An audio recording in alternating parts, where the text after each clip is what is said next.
a fear, some type, you know what I'm saying, allow my mind to explore and go and do what it needs to do, you know what I'm saying, so I can get confirmation of a lot of things. You know, I spend a lot of long time with myself. I'm a homebody. So That's right.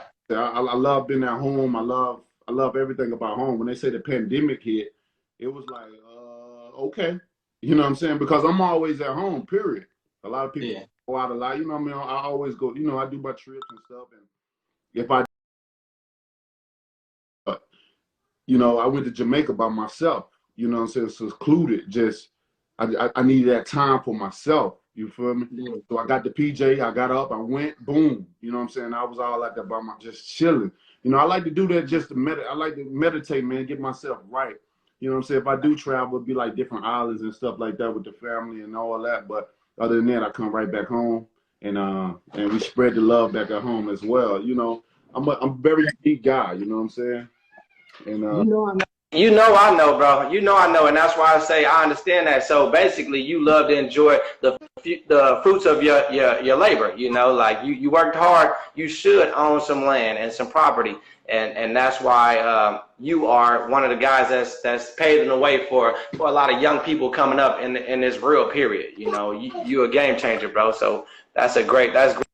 So D, actually too, when you was young though, when you were young, what were you into? Like, you know, like what kind of stuff were you into a young, let's say 12 and under, 12 years old and under? young me, I was big into sports. You know what I mean? Being here in Alabama, you know, you didn't have much to do, so it was easy to go outside and get into a fight. It was easy to go outside and get into all types of trouble because, you know, as boys, man, so if we get bored, we find trouble, and sometimes the trouble that we get into may not be the right type of trouble. You know what I'm saying? You know, I just remember a lot just fighting here and different things like that, you know, being in Alabama. But, you know, with that being said, I always had a mindset that I wanted to be something, that I wanted to do something. And I wasn't going to let nothing get in my way, no matter how poor I was, no matter what I saw every day, no matter what I had to go through every day. Because every time I walked out my house, it seemed like I had to fight. I had to defend myself in certain type of way. You know, just like in the world today, every day we walk out our door. Sometime every day we get up out of our bed and lay our feet on solid ground. It's a battle. It's a war. And at this point in time, I just keep my armor on. You know what I'm saying? I keep my helmet on. I keep these war boots on and whatever selection of weapon that I'm carrying, maybe two. I keep that with me because, man, we in a war right now. The world is under attack, and we're in the war all types of ways, not even just human beings, but in the spiritual flesh as well. You know what I'm saying? We just got to be careful. You know what I'm saying? Especially when you rich on this right here. You know what I'm saying? I watch my feet away. You know what I'm saying? You got to be careful, but you know, absolutely. Alabama bring me a lot of peace, man. I get a lot of peace here. I'm able to think. You know, no, that's facts, bro. D, that's well said. That's well said, and I know that. You know, I know. Once again, that's why I say you are living proof. You know, I can't stress this enough. You're living proof. It's that simple. I ain't gonna never think nothing different. You living proof that if you want something bad enough and you work hard enough for it, then you can achieve it, and you've done that, King. But D, let's go back to early days, man. So you know, how many siblings did you have? How many siblings do you have, bro? I have 3 sisters, 2 brothers. Well, I have one living brother. You know, my other brother, he's deceased. So I have one living brother and 3 sisters. And, you know, it was funny growing up with all those guys and stuff like that. You know, everybody had a different ego. You know, me and my brother was very competitive growing up. My father played ball. So, you know, he always wanted to build a basketball-oriented type of family. He didn't believe in playing different sports and stuff. You feel like you focus on one sport, you get good at one sport. That's it. But, you know what I mean, growing up in school, you knew that, I mean, it's always the saying that, like, if it wasn't for sports, then school wouldn't be in existence in my life. And I was one of those guys, like, if it wasn't for sports, I mean, school would be irrelevant for me. You know what I'm saying? I'm not a school type of guy. You know what I'm saying? I just never won. But being in sports, being in sports allowed me. We share the same thing on that one. I'm sorry, you know, we share the same thing, brother. You know, respect to school and all the respect to it, but I was the same way as you, D. Yeah, man. So it helped me out big time just being in sports and just playing different sports. I remember times I used to have to sneak away from my house. My father don't even know certain stories now, as we all have different secrets that we keep that our parents don't even know to this day. To this day. To this day. You know what I'm saying? Yeah, I remember I used to have to sneak away from the house and stuff. But because my father didn't believe in playing so many sports, but I like to play football, basketball, baseball. I ran track. If I had time for soccer, I would have done that as well. You know what I mean? I just had to keep my mind stimulated from the negativity that was going on in the world and that was around me, and focus on the good, the positivity. See, that's where we all go wrong. See, we worry about so much of what people say or what they may do. When they say that the truth shall set you free, it's a bit of that. Like it ain't no some subliminal message in there. The truth shall set you free. So with that being said, when you know the truth wholeheartedly, whole mind, whole body and soul, when you know the truth for something, no matter what people say, man, it ain't gonna bother you. They say sticks and stone may break your bones, but words will never hurt you. Which it depends on what type of mindset that you have. You know what I'm saying? Because get to that. Things will hurt, but it's all about what you intake. It's just like food. They say, anything that you consume in your body, too much of it is bad for you, right? Facts. It's the same thing. If you allow people to throw negativity at you, emotional garbage at you, and you taking it in, you being a garbage man, and you receiving that shit and not taking the trash out, that shit comes on you, bro. That's negativity, that evil spirit come over. But for me, I'm so used to it. Like it's not a botherness to me. I have a loving family. My mindset is so huge. I tell people that a spaceship can fit in it. So there's no botherness to me with anything that I go through. It's a blessing, bro. I look at it as a blessing. And I just thank God to be able to have the mindset that I have, to be able to rule and lead so many different men and women, young and old, even children. You know what I mean? It's a blessing. For God gave his greatest warriors. He gave his greatest battles to his greatest warrior. Yes, sir. That's facts. Well said, D. And I know, man, you got a lot of love around you, baby boy. You got a lot of love around you. Because the reason why you have a lot of love is because you share that energy. Anybody that know you for real, they know what kind of energy you got. You share that love energy always, man. So yes, sir. Respect to you, D. But D, check this out. You had siblings. You got a brother, Marcellus, man. Marcellus, right? So Marcellus, he's a professional boxer too. Shout out to Marcellus Wilder. But the man can sing for sure. I witnessed it. I witnessed it firsthand. He can sing, bro. Let me ask you, can you sing too? Man, we talented in a lot of different areas. You know what I'm saying? And this, I don't think there's no time for. Well, let me see. I'm just put it like that. We got a lot of stuff going on. Overall, I'm saying don't give them no bars. We don't give them about too much. We don't brag about too much. We don't boast about too much. But my brother's very talented. My whole family very talented. My brother's talented. I'm talented. I got some cousins. They're very talented. All the way around. And it's good to be around so many talented people. With such a strong mindset. You know what I'm saying? Because what the world see and what we see behind closed doors, you know what I'm saying, is almost similar but different.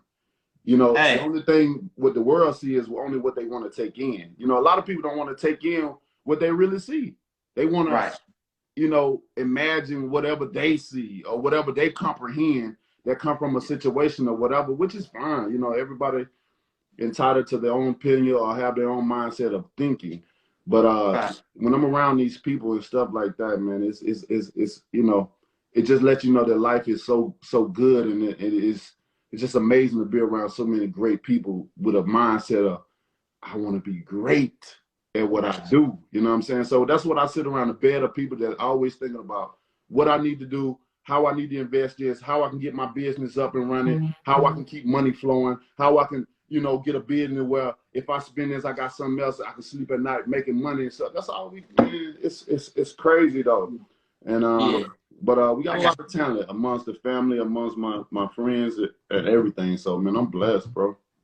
No, I already know, D. I see Telly in there. Shout out, like I say, shout out Telly Swift. You know, she said you could carry a note, bro. I mean, you know, Marcus, I can do a lot of things, bro. I can do a lot of things. Maybe one day, you know, we'll come out with some stuff, do, you know, just mess around or whatever. You know, I think the most powerful thing is music. You know, if you want to get a message across the world through someone, a gang of people, a group of people all over the world, come up with a song. Come up with a song and put it in your song. You know what I'm saying? Let it roll from your heart and find you a nice beat and just put it on there. If you want to listen, you know what I'm saying? So, you know, that's just blessed. We have Chantel in. Chantel be trying to do a little something. There you go.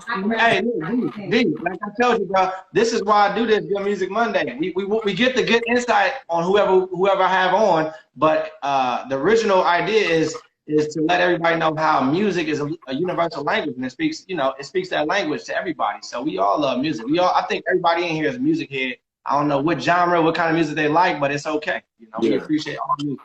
You know, so that's cool. Hey D, let's get it moving, bro. I want to go with So who were some of your inspirations growing up, D? Some of my inspirations growing up, you know, if many don't know, I hear you.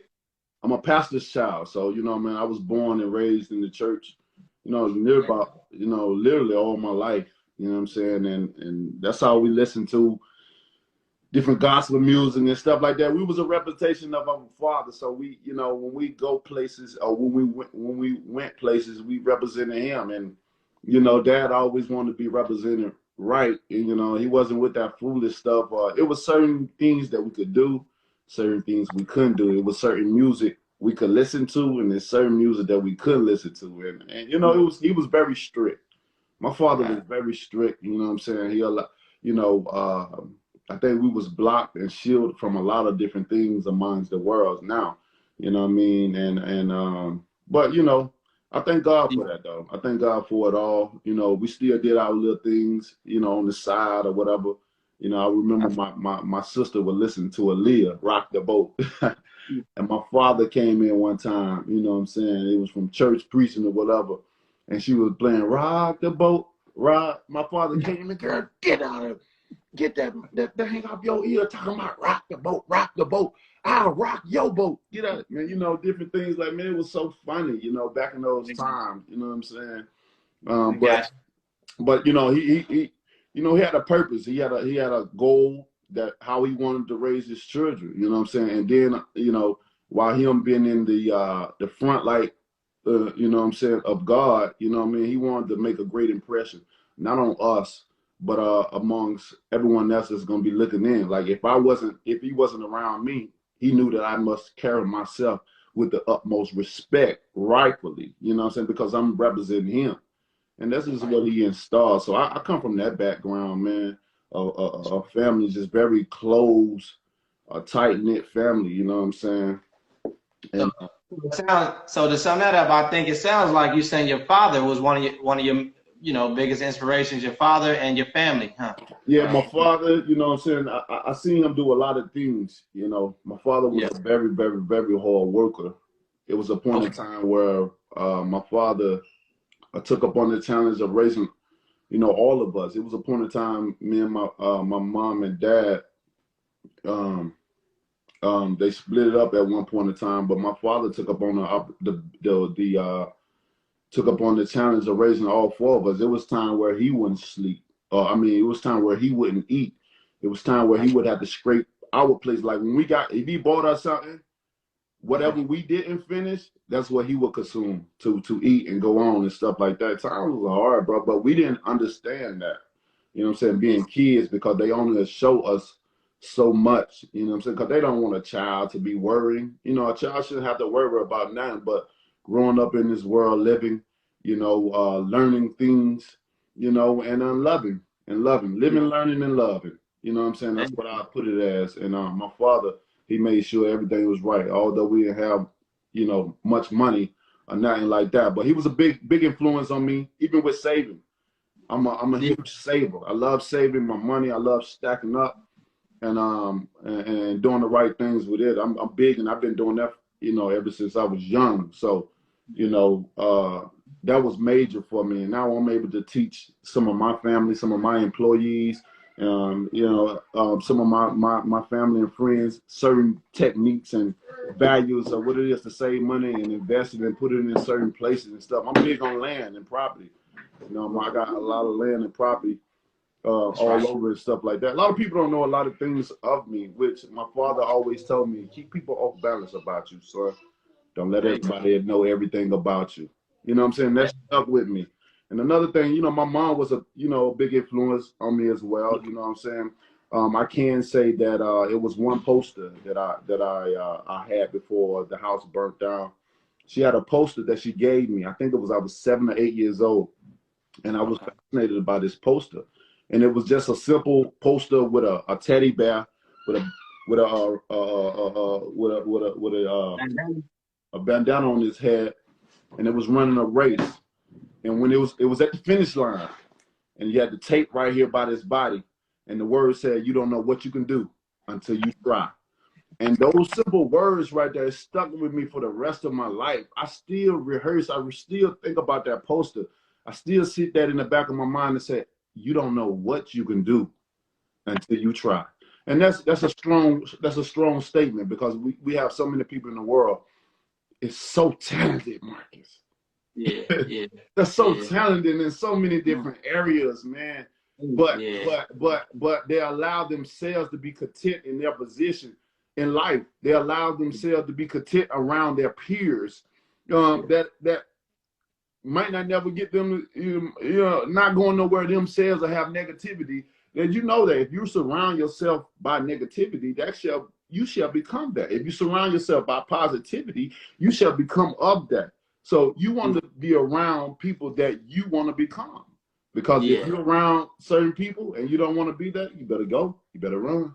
You better run. Hey, D, that's well said, bro. I had Zab Judah last week, right? Yeah. And we was talking, and I asked him something about the Olympics and whatnot, and he said something along the lines of that. He said, you know, it was some fighters when he was young that used to be like, "Man, I'm scared, I'm nervous," and he used to look at them like, "Don't give me that energy," you know, "Don't give me that energy." He's like, "Why you fighting then?" You know, it's contagious. It's contagious, man. It'll just jump on you. You be like, "Damn, why I'm so drained?" Because it's so much. It ain't no positive